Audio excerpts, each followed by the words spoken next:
నరేంద్ర మోదీ గారు బాధ్యత చేపట్టిన తర్వాత దేశంలో అనేక ప్రాంతాల్లో అనేక విషయాలు జరుగుతాయి. అనేకమైనటువంటి ప్రతిభావంతులు ఉన్నారు. వాళ్ళ ప్రతిభని ప్రపంచానికి తెలియజేయడం కోసం ఆరోగ్య ప్రాంతాల్లో కింది స్థాయిలో ఇప్పుడు మీరంతా దృష్టిలో ఒక నదిని శుభ్రం చేయడానికి మొదలుకొని సైంటిస్టుల వరకు క్రీడాకారుల వరకు అందరినీ ప్రపంచానికి తెలియజేయాలనేటువంటి సంకల్పం. ఈరోజు ఆదివారం వారు ఆఫీస్ ఉండదు కాబట్టి తన మనసులోని మాటని దేశవ్యాప్తంగా తాను చూసినటువంటి విషయాన్ని, ప్రపంచంలో తాను చూసినటువంటి విషయాన్ని యావత్ దేశ ప్రజలకు పంచుకోవాలనేటువంటి సంకల్పంతో 134వ మన్ కీ బాత్ కార్యక్రమాన్ని ఈరోజు ఆరులో నిర్వహిస్తున్నాం.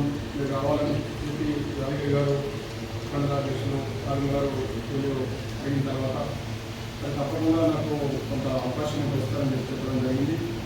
కాబట్టి ఈ రకంగా నేను అనేక మన్ కీ బాత్ కార్యక్రమాలను ఇక్కడ అటెండ్ చేయడం జరిగింది. మనము ఇక్కడ సామూహికంగా మన్ కీ బాత్ చూసినాం. కానీ మనం సామూహికంగా చూసినప్పటికీ కూడా మీరుంటే మీ ప్రతి చివరి ఆదివారం కూడా ప్రతి నెలలో చివరి వారం కూడా మీ ఇంటి దగ్గర కూడా చూసుకోవచ్చు. అనేకమైనటువంటి కొత్త విషయాలు తెలిస్తే మనకు ప్రపంచంలో అనేక రకాలుగా జరిగినటువంటి సంఘటనల్ని మోదీ గారు మనం ముందుస్తారు. దేశంలో అనేక మంది ప్రతిభావంతుల విషయాలు కూడా మనం ముందుస్తారు. మన దేశంలో జరిగినటువంటి మన తెలంగాణలో జరిగినటువంటి ఇప్పకు సంబంధించినటువంటి లడ్డూలను కూడా ప్రపంచవ్యాప్తం చేసిండ్రు. వారు మన్ కీ బాత్లో ఇప్పకు సంబంధించినటువంటి లడ్డూలు ఏ రకంగా తయారు చేస్తారు, ఏ రకంగా ఆర్గానిక్ పద్ధతులు ఉపయోగంతో క్రిమిసంహారక మందులు కానీ పెస్టిసైడ్స్ కానీ ఎక్కడ ఏది యూజ్ చేయకుండా దాన్ని తింటే ఏ రకమైనటువంటి ప్రయోజనాలు ఉన్నటువంటి విషయాన్ని కూడా సైంటిఫిక్గా ప్రూవ్ చేసిన తర్వాత ఇలా అక్కడ ఉన్నటువంటి గిరిజనులకు అమలాబాద్ గిరిజనులకు ప్రపంచవ్యాప్తంగా ఆన్లైన్ ఆర్డర్స్ రావడం, మన సొసైటీకి ఏ రకంగా మేలు జరిగింది. ఇట్లా అనేకమైనటువంటి సంఘటనలు కూడా ప్రపంచానికి తెలియజేసి ప్రతిభావంతుల ప్రతిభని ప్రపంచానికి తెలియజేయడం. భారతదేశంలో ఆయన ఇప్పటివరకు 13 సంవత్సరాలు ముఖ్యమంత్రి చేసిన, 12 సంవత్సరాలు ప్రధానమంత్రి చేసిన, 25 సంవత్సరాల ఏ ఒక్క రోజు కూడా ఆయన సెలవు పెట్టలేదు. భగవంతుడు ఆయనకు ఆరోగ్యం సహకరించే విధంగా సహకరిస్తూ ఉన్నాడు. మనం ఒక రోజు 10 రోజులు ఎక్కడైనా కష్టపడితే వారం రోజులు ఎక్కడైనా టూర్ చేస్తే వాళ్ళ 2 రోజులు రెస్ట్ తీసుకోవాలనేటువంటి ఆలోచన మనకు ఉంటుంది. కానీ 25 సంవత్సరాలు ఒక రోజు కూడా రెస్ట్ లేకుండా, ఒక గంట కూడా రెస్ట్ లేకుండా రోజు దాదాపు 15 గంటలు కష్టపడుతూ దేశం కోసం ఆయన సరసగా పరిత్యాగి కుటుంబం లేదు, దేశపతి కుటుంబంగా భావించి దేశం కోసం కష్టపడుతుంది. భావితరాలు క్షేమంగా ఉండాలా, భద్రంగా ఉండాలా, ఈ దేశం భారతదేశంగా ఉండాలా. ఈ భారతదేశంలో అఖండ భారతంలో ఉన్నటువంటి అనేకమైనటువంటి దేశాల్లో పరిస్థితులు ఏ విధంగా ఉన్నాయి. అఖండ భారతం నుంచి మన దేశం నుంచి విడిపడినటువంటి దేశాలైనటువంటి ఆఫ్ఘనిస్తాన్ కానీ, పాకిస్తాన్ కానీ, బంగ్లాదేశ్ కానీ, మయన్మార్ కానీ ఆ దేశాల్లో ఏ రకమైనటువంటి పరిస్థితులు ఉన్నాయి.